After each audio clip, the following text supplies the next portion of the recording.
In this video, you will learn 10 useful tricks that will immediately improve your Ashe game. Tip number 1. Runaan's Hurricane does not only work with your passive, applying your on-hit slow to 3 enemies, but it works with your Q as well. This means the Hurricane bolts are also split into 5 smaller arrows, giving you 5 chances to apply Ashe's crit slow with each attack per target. It starts getting really crazy though when you then include the item Black Cleaver. Normally, one basic attack applies 1 cleaver stack on your primary target and 1 on both of the Hurricane targets. When Q is active, however, each basic attack applies 5 cleaver stacks at once against all 3 enemies. At max stacks, your primary target takes 5% missing health damage per attack. Hurricane is coded like an area of effect, so your secondary targets only take 2% missing health damage, but for some reason this number is set to 5% as well, as long as your Q is active. Tip number 2. The cast animation of Ashe's W can be cancelled with Flash. When you do this, the arrows will always fire from your new location, which means you can use this trick to increase your effective range and catch your enemies off guard. Tip number 3. Activating Q resets Ashe's basic attack timer. So when your Q is fully stacked, you can basic attack first and then press Q immediately as the projectile from your basic attack starts traveling. If done correctly, Ashe will proceed to attack with Q right away, bypassing her attack speed limitations for one attack. Tip number 4. W's damage does not stack, which means additional arrows hitting the same enemy are simply absorbed.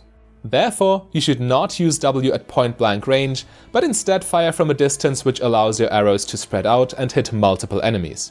If the target dies from W, however, only one arrow is absorbed and the others keep flying. So, when your lane opponents try to avoid your W hiding behind minions, simply get the minions to low HP and then W your enemies right through them. Tip number 5. You can cancel the cast animation of Ashe's ultimate with Flash.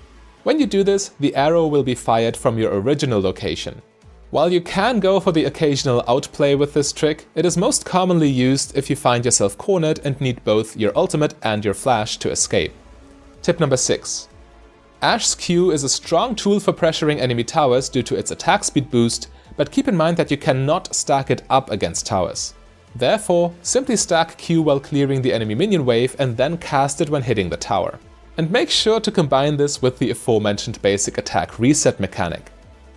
Tip number 7.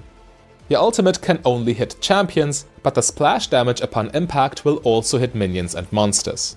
Therefore, this spell allows you to stun an enemy hitting your tower and kill nearby low HP minions at the same time, which means the stunned enemy takes tower aggro right away.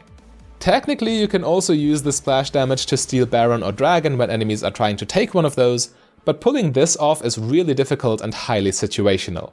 Tip number 8. There are some key targets for Ashe's Hawkshot that allow you to gather maximum information when you cast it from near your bot lane tower. Aim for the ally top lane tower to reveal bot Tribrush plus red, plus raptors, plus blue, plus Gromp. Aim for the Baron pit to reveal bot Tribrush plus dragon, plus mid lane brushes, plus Baron or Rift Herald respectively.